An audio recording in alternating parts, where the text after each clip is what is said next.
Déposition officielle, désormais la RDC renonce à tout soutien de la MONUSCO dans le désarmement forcé des rebelles Hutus-Rwandais de FDLR. Une décision annoncée par le chef de l'État Joseph Kabila aux ambassadeurs qu'il a reçus dimanche au Palais de la Nation.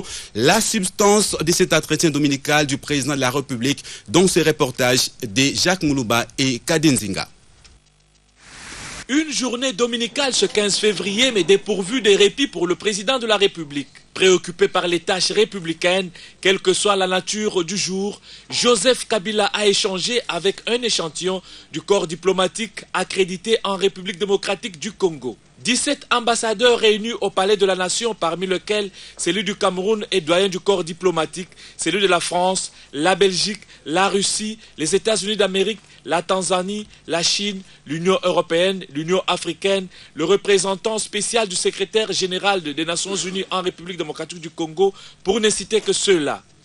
En face d'eux dans la salle, les officiels congolais, le Premier ministre, le vice-premier ministre en charge de l'Intérieur, le ministre de la Justice et garde des Sceaux, celui de la Communication et Médias et quelques vice-ministres. Joseph Kabila, au visage serein et laissant apparaître un état de recueillement caractérisant le jour du Seigneur, les a entretenus sur la relation quelque peu controversée entre la RDC et la MONUSCO à propos du désarmement forcé des FDLR.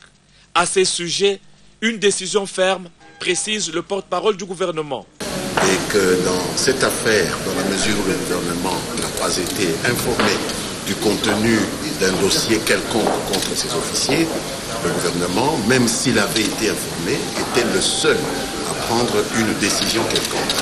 Le chef de l'État a annoncé officiellement à ses partenaires la rénonciation de la République démocratique du Congo à tout soutien de la MONUSCO dans l'opération contre les FDLR, l'opération de désarmement des FDLR.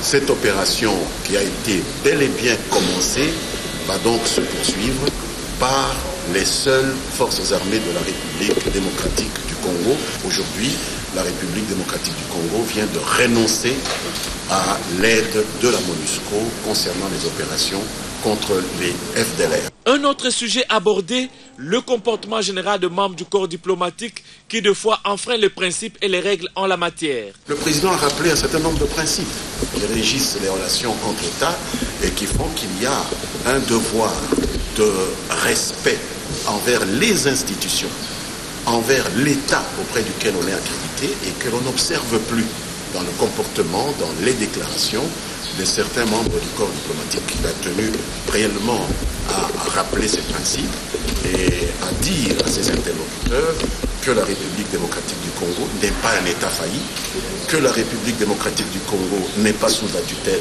des Nations Unies ou de qui que ce soit, que la République démocratique du Congo n'est pas comparable à des États comme la Somalie ou d'autres. Il y a des institutions et il y a une exigence du respect de ces institutions.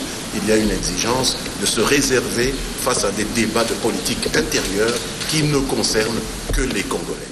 Une prise de position nationaliste de nature à lever l'équivoque sur le vrai statut de la République démocratique du Congo.